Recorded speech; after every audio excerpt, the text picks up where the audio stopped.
¿Qué es la ley? ¿Existe una ley divina y una ley humana? ¿Cuál de las dos es mejor? Bienvenidos todos a Filosofía Apuntes, Apuntes de Filosofía, hoy 18 de agosto de 2020. Y vamos a ver este tema que es complejo porque hay distintas interpretaciones de lo que se entiende por ley en la antigua Grecia. Por lo tanto, vamos a ir desde los filósofos más antiguos, ¿no es cierto? De hecho, ni siquiera filósofos, quizás vamos a empezar desde los sofistas, desde Antifonte de Atenas, y por lo pronto llegaríamos también finalmente hasta los cínicos, ¿no es cierto? Para que tengamos, ¿no es cierto?, todo el tramo de la antigua Grecia. Así que vamos a analizar el concepto de ley, que era la ley para los griegos. Así que, sin más dilación, vamos allá.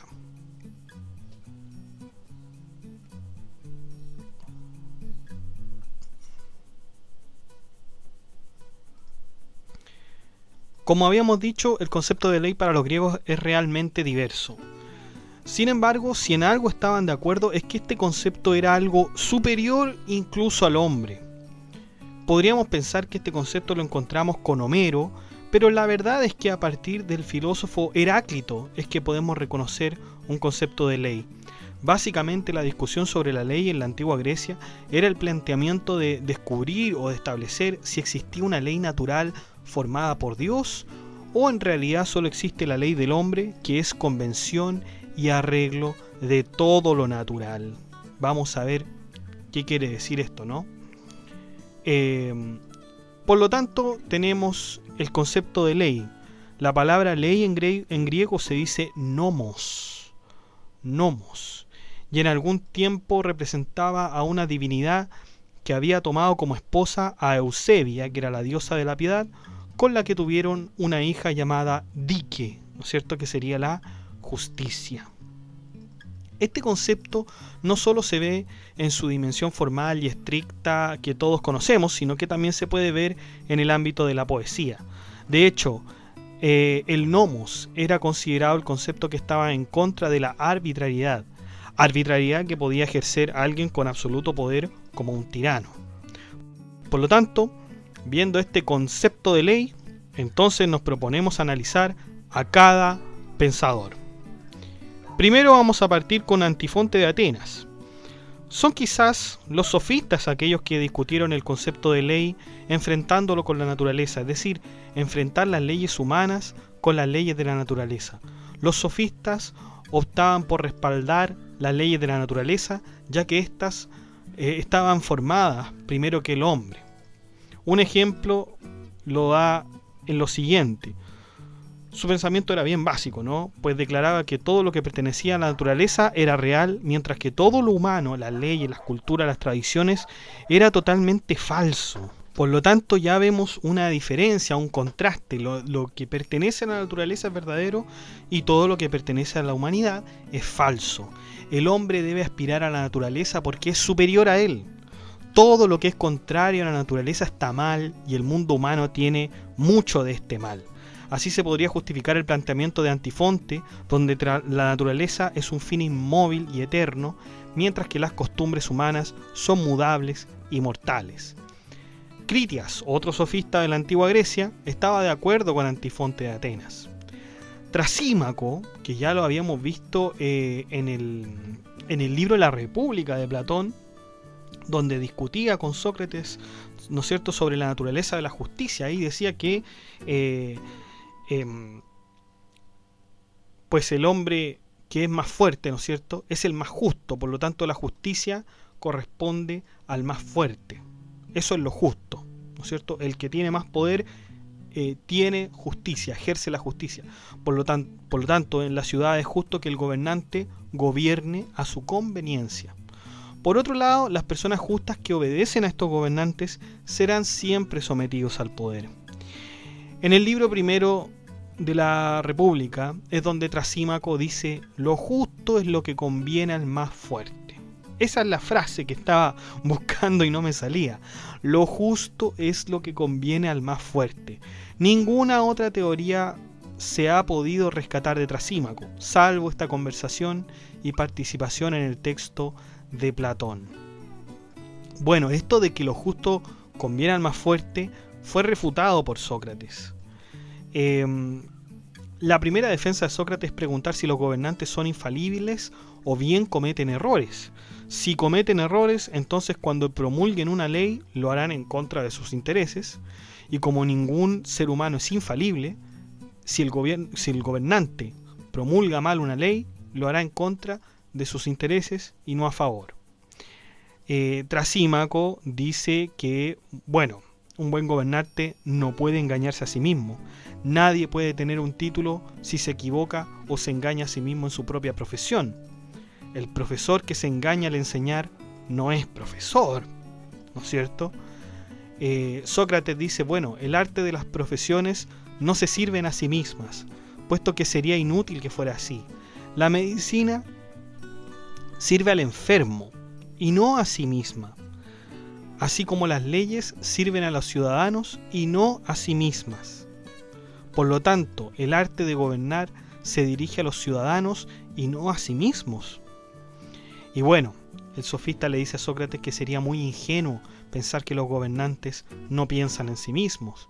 El gobernado siempre debe hacer las cosas que el gobernante ordena, así como las ovejas obedecen al pastor para luego ser devoradas. Además, la justicia es la que trae riquezas y beneficios. Si bien lo dicho por Trasímaco es cierto, el buen gobernante tendrá que darles un sueldo o una recompensa a sus ciudadanos. El pastor va a tener que alimentar bien a las ovejas para obtener la riqueza de ellos. Está bien, después los matará, pero el arte de gobernar del pastor tendrá que ser un buen arte si quiere que las ovejas puedan servirle de algo. En el apartado de este blog puse la idea de que en la Biblia, chicos, el pueblo de Israel que había escapado de Egipto se quejaba de Moisés porque no tenían lo que Egipto les habían dado, que era, ¿no es cierto?, una alimentación basada en carne. Con Moisés solo podían tomar una especie de líquido llamado maná que no lo satisfacía. Así podemos pensar que el gobernante de Egipto necesita a sus esclavos fuertes y para eso necesita darle comida, es decir, necesita ser justo en principio, ¿no? En principio. El rumbo de la conversación cambia radicalmente para discutir si la justicia es preferible, si la injusticia es preferible a la justicia. El hombre injusto se reportará con mucho más beneficios que el hombre justo, debido a la ingenuidad del hombre justo. El hombre injusto sacará ventaja tanto del hombre justo como del injusto. Sin embargo, Sócrates nos dice que el hombre injusto querrá sacar ventaja solo del hombre justo, porque este último es conocedor de las cosas buenas y obviamente el injusto no sacará ventaja de otro hombre injusto, porque es malo, ¿no es cierto? Por otro lado, el hombre justo no sacará ventaja de otro hombre justo, porque es innecesario, pero tampoco sacará ventaja del hombre injusto. Por lo tanto, el hombre justo es totalmente virtuoso y totalmente independiente. El hombre justo quedaría como sabio, mientras que el injusto como un ignorante. Además, ni siquiera los hombres injustos podrán ser amigos entre sí, pues los dos se estarán perjudicando mutuamente.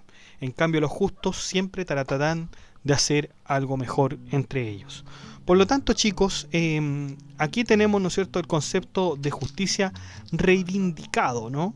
Reivindicado. Ese hombre justo que obedece las leyes es un hombre virtuoso. Bueno, vamos con los filósofos ahora. La refutación al planteamiento de Antifonte fue muy fácil de rebatir. Recordemos que Antifonte decía que en la naturaleza estaba lo verdadero y en lo humano estaba lo falso. Pero fíjense que hay un error en el planteamiento de Antifonte, porque fíjense ustedes en esto, ok, en la naturaleza todo es verdadero, pero ojo hay que tener, es que en la naturaleza es justo que unos sean superiores a otros. En la naturaleza es justo que unos sean superiores a otros. En cambio, en las leyes humanas es injusto que unos sean superiores a otros. Sin embargo, si esto es sostenible, entonces no podríamos vivir de la mejor manera. Si siguiéramos la naturaleza, tendríamos que matarnos los unos a los otros para ser superiores y a la vez tendríamos que dejarnos avasallar por los más poderosos. Siguiendo con Platón, el filósofo creía firmemente que las leyes eran una convención del hombre. Plantea que la ley debe ser dirigida por un rey y en caso de que no pueda ejercer, en imitación a la verdad, lo hará un segundo grupo, un partido, ¿no es cierto? Por otro lado, Platón descarta la posibilidad de tener una ley natural y obedecerla como se hace con la ley humana. Dice Platón en un texto que se llama Las leyes: ninguna naturaleza del hombre nace con bastante don como para saber a la vez lo que es más beneficioso para la vida humana en ciudad y sabiéndolo, poder y querer siempre hacer lo que es mejor. No obstante, por otra parte, tenemos a los trágicos como Esquilo, Eurípides y Sófocles, que sí creían en esta ley natural, una ley que ejerce una especie de estabilidad a la ciudad que, cuando vive tiempos difíciles, sucumbe ante los vicios sin tener respaldo de una ley superior, ya que las leyes humanas van cambiando constantemente y las naturales, en cambio, no. Por lo tanto, Platón da su respaldo a las leyes humanas, le da respaldo. Y es algo curioso, porque de alguna manera Platón siempre le da cabida, ¿no es cierto?, a lo que es inteligible, ¿no? Pero aquí dice que es lo humano, lo más humano que hay, las leyes son lo más humano que hay y que por lo tanto tenemos que dirigirnos en cuanto a ellas. Aristóteles. Este es quizá uno de los filósofos que habló más ampliamente de las leyes, añadiendo el concepto de moral en todas sus reflexiones. A continuación daremos las características del hombre justo e injusto de acuerdo a la Estagirita. Un hombre injusto es el que viola la ley, el que codicia en exceso y el que no considera la igualdad. Un hombre justo es el que respeta la ley, es el que no tiene codicia y sí considera la igualdad. Detengámonos más tiempo en el hombre injusto. Si éste codicia todo en exceso, lo que codiciará serán las cosas buenas, pero no en términos absolutos. Además de eso, también codiciará la maldad, pero de la manera más mínima posible. Sin embargo, consideremos que el mal menor es un tipo de bien con respecto de otra cosa. Por lo tanto, el hombre injusto es absolutamente codicioso. Entonces, si el hombre injusto es el que actúa conforme a la ley, entonces las leyes también son justas. Las leyes son las que proponen una organización política y social que haga que los ciudadanos preserven su felicidad. La justicia comprende la virtud como un absoluto, es la práctica de la virtud en su perfección. Recordemos que las virtudes cardinales, ¿no es cierto?, se considera, ¿no es cierto?, la justicia. Un individuo puede practicarla y ser virtuoso, pero mucho más virtuoso será si la practica con los demás, puesto que esto es lo más difícil de hacer. Pueden existir dos tipos de justicia e injusticia, la universal y la particular. La primera es una justicia o injusticia tomada de un modo absoluto, y las otras, ¿no es cierto?, que son particulares, son justicia o injusticias tomadas desde un punto parcial. Luego, Aristóteles define lo que es la justicia distributiva. Es, ¿no es cierto?, esta justicia que tiene una proporción. Es decir, que si alguien hace un daño, ¿no es cierto?, ese daño, el castigo tiene que ser proporcional al daño. Esa es la justicia, ¿no es cierto?, distributiva. Por lo tanto, si la igualdad es una medianía, también sería una virtud, y como toda virtud, sería lo justo. Acuérdense que la igualdad está en lo justo también, ¿no? Y también tiene una justicia correctiva. Aristóteles nos habla de una justicia correctiva que es contraria a la justicia distributiva. Aquí no cuenta que se indulta al hombre bueno porque defraudó al malo, o que el hombre malo defraude al bueno, o que los dos cometan adulterio. La justicia debe corregirlos por el delito que cometen y no por quienes sean. Es decir, no se tiene en cuenta a la persona, sino que el delito mismo. Eso es lo que se considera de acuerdo con Aristóteles. Ganancia y pérdida. Estos dos conceptos mencionados corresponden a quién hizo daño y quién lo recibió.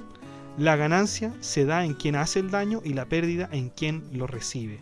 Y para corregir esto, el juez tendrá que identificar y aplicar el término medio entre la ganancia y la pérdida. El que daña tiene una ganancia en cuanto a que le produce un bien, mientras que quien recibe tiene una pérdida y así se produce en él el mal. Y esto, chiquillos, es importantísimo, sobre todo para los estudiantes de Derecho, porque este es el concepto de equidad. De equidad, chiquillos, el concepto de equidad que está de hecho en el Código Civil chileno, ¿no es cierto?, en el título 1. Por lo tanto, Aristóteles, ¿no es cierto?, con esta vigencia nos habla de la equidad que tiene que tener el juez, que el juez debe resolver aun cuando no haya ley que resuelva el conflicto sometido a la contienda, ¿no es cierto? Bueno, también está la justicia política, y en esta encontramos dos especies, la justicia natural y la justicia legal. La justicia natural es un tipo de justicia inmutable que se aplica y se manifiesta más allá si a alguien le parece o no. Por ejemplo, el fuego se dirige hacia arriba y la tierra hacia abajo. Estas cosas suceden más allá de si nos parecen o no. Mientras que por otro lado, la justicia legal consiste en hacer válidas las acciones de una comunidad. Por ejemplo, que se sacrifica una cabra y no 2 ovejas, ¿no es cierto? Esta acción es por el bien de la comunidad, puesto que es una especie de tributo que le hará bien a todos.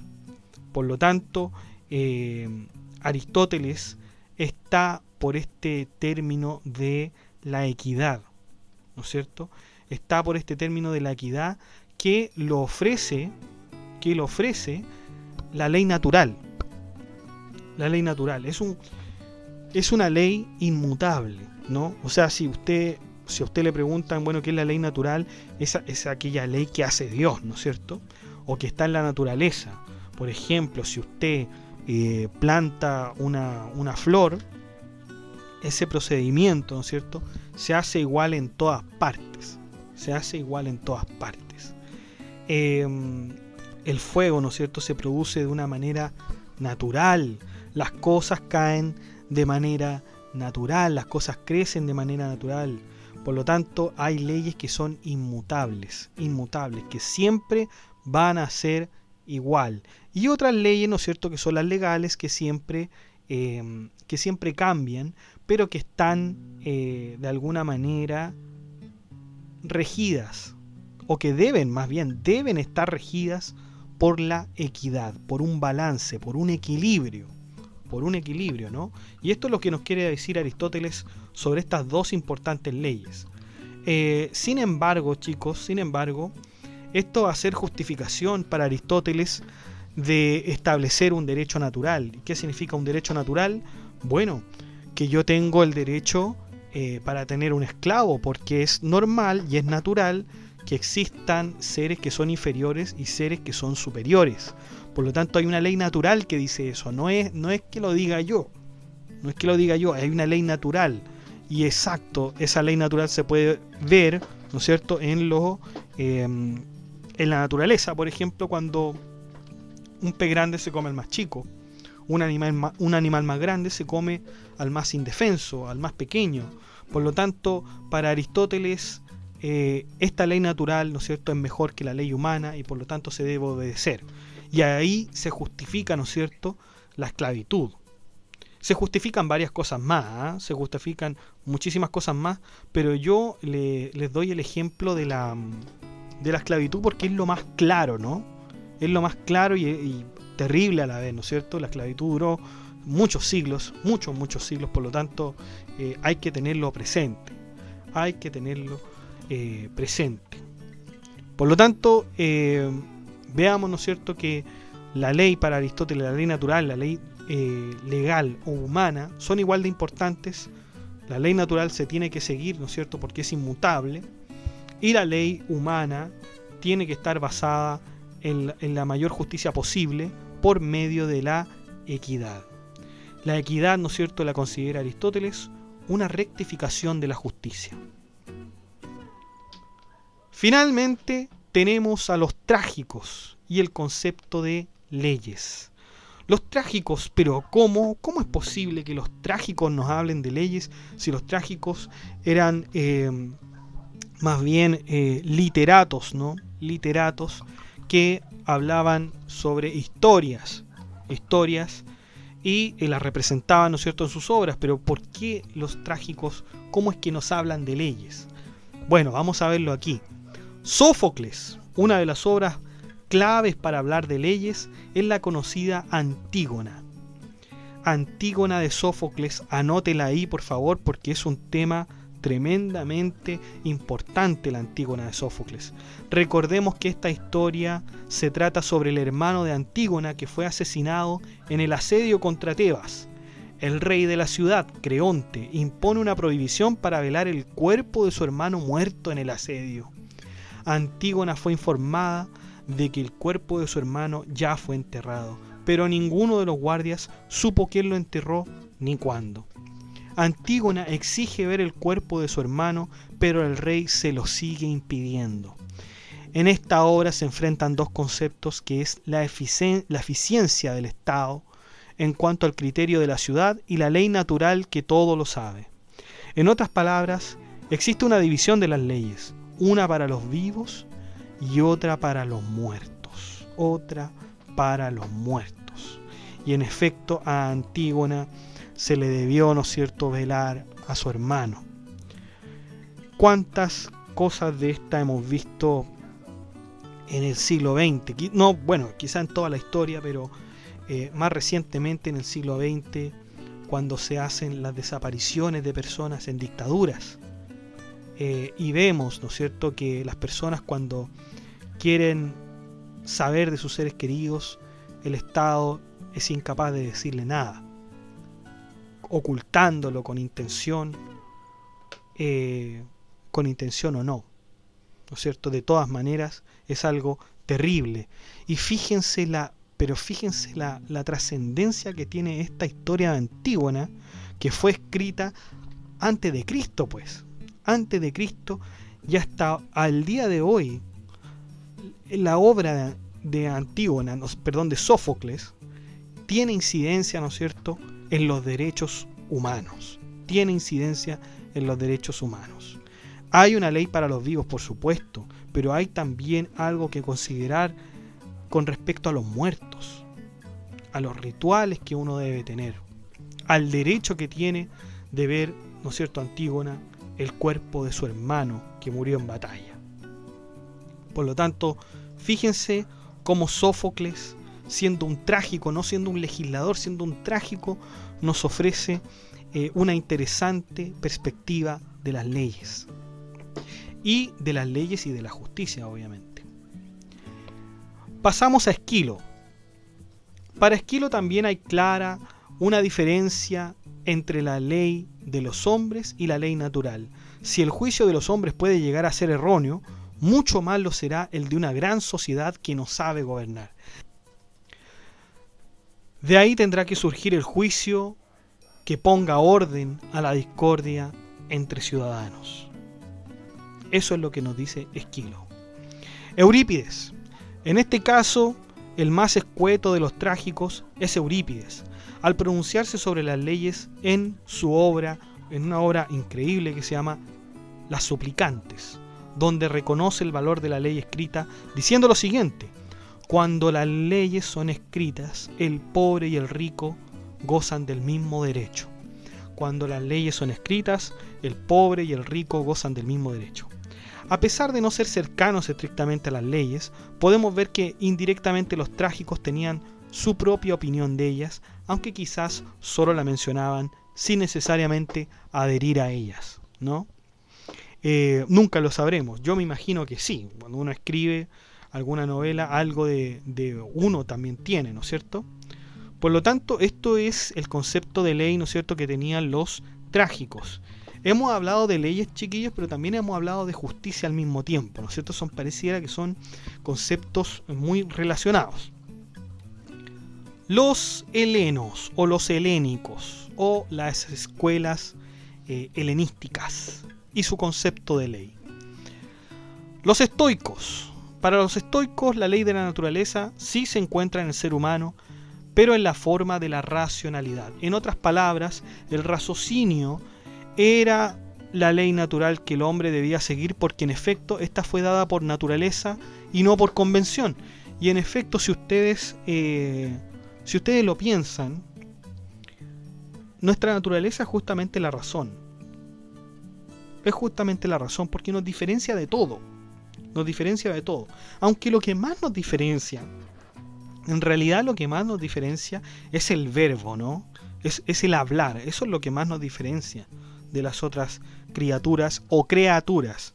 Alguien me hizo el hincapié, no recuerdo quién, pero en el YouTube me hizo el hincapié en un comentario de que se dice criatura y no creatura, pero fíjense que en la Real Academia Española también se dice criatura. De hecho, esa es la forma originaria, ¿no es cierto?, del latín, que es creatura. ¿Ya? Por lo tanto, criatura y criatura estarían bien. Solamente que en el ámbito más coloquial, en el ámbito más general, criatura es más usado que creatura, ¿no es cierto? Volviendo a los estoicos, bueno, usted me puede preguntar, bueno, ¿y por qué el placer o el dolor no son la naturaleza del hombre? Porque más bien el placer y el dolor, decían los mismos estoicos, es naturaleza de los animales. Es la naturaleza de los animales. El hombre, por tener razón y diferenciarse de ellos, es esta su naturaleza, ¿no es cierto? Es la razón, su naturaleza. Y claro, el cerebro, ¿no es cierto? La razón es dada por naturaleza, no por convención de los hombres. Aunque ya con filósofos más avanzados, sobre todo los alemanes, ya quizás podemos diferir de esa opinión que tenían los estoicos, pero quedémonos con lo que dicen los estoicos, de que la razón es la naturaleza. Quedémonos con eso, ¿no? Cínicos también reconocían una ley de la naturaleza superior al hombre. Sin embargo, la práctica la llevaron hasta el paroxismo, despojándose de todo lo que tenían y alejándose de la política y las costumbres de la ciudad. Literalmente los cínicos seguían sus propias reglas de vida, que de acuerdo con ellos eran las correctas porque seguían las inclinaciones de la naturaleza. Por lo tanto, los cínicos también respaldan la ley natural. ¿Tendrá esto repercusiones? ¿Tendrá repercusiones esta mirada? Sí, yo creo que sí. Tremendas repercusiones, porque imagínense después los reyes que se supo muchos, ¿no es cierto?, de ellos que gobernaban por derecho divino, ¿no es cierto? Tenían el derecho divino de gobernar, ¿no es cierto?, una ciudad. ¿Y quién le había dado ese derecho divino? Pues Dios. ¿Y cómo sé yo que Dios le dio a usted el derecho divino? Bueno, pregúntele a Dios, pues, ¿no es cierto? Por lo tanto, sí tendrá repercusiones esta ley natural. Incluso hasta el día de hoy se pueden ver que hay algunas cosas de la ley natural que ya nos han quedado, ¿no es cierto? Nos han quedado, pero que en efecto no son tan rígidas como eran en el pasado. No son tan rígidas como eran en el pasado. Bueno, los derechos humanos por lo demás tienen una regla supraconstitucional, si lo vemos desde el lado del derecho, en nuestra Constitución chilena. Si usted la tiene por ahí, y si usted es chileno y no tiene su Constitución, bueno, vaya y cómpresela, no debe costar más de 3.000 pesos. Bueno, si tiene más plata, costaría por lo menos unos 18.000 pesos, 18.500 pesos, 20.000 pesos, una edición bonita, ¿no es cierto?, que debiéramos todos tener, ¿no? Debiéramos todos tener, no solamente los estudiantes de Derecho, sino que todos aquellos que quieran conocer un poquito más de las leyes de su país y de educación cívica, ¿no? Fíjense en la Constitución Política Chilena, el artículo 5º, inciso 2, dice: el ejercicio de la soberanía reconoce como limitación el respeto a los derechos esenciales que emanan de la naturaleza humana. Es decir, estos derechos humanos, ¿no es cierto? Dice la Constitución, son esenciales y emanan de la naturaleza humana. Por lo tanto, tienen que ser tremendamente respetados sin importar, ¿no es cierto?, la soberanía. Porque la soberanía tiene esa limitación, ¿no? Tiene esa limitación. No puede perjudicar, ¿no es cierto?, los derechos esenciales. Por lo tanto, esto es una garantía supraconstitucional. Va más allá de las leyes, va más allá de la Constitución misma, es supraconstitucional el respeto a los derechos humanos, respaldado también, ¿no es cierto?, por las leyes internacionales. Por lo tanto, fíjense la importancia de esto. Bueno, sigue el inciso segundo. Es deber de los órganos del Estado respetar y promover tales derechos, garantizados por esta Constitución, así como por los tratados internacionales ratificados por Chile y que se encuentren vigentes. Bueno, lo que le acabo de decir, el Estado más encima tiene el deber, ¿no es cierto?, de protegerlos, estos derechos humanos, tiene el deber de protegerlos. Por lo tanto, aquí se reconoce una especie de ley natural, pues chiquillos. Aquí se reconoce hay una especie de resabio, ¿no es cierto?, del derecho natural, que es justamente este derecho humano. Ahora podemos discutir si estos derechos humanos son naturales, ¿no es cierto?, son naturales o no.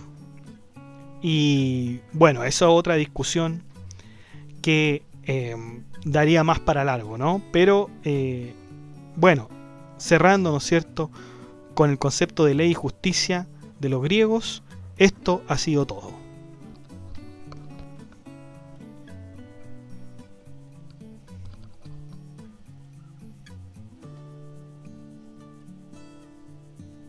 Bueno chicos, y me despido sin más.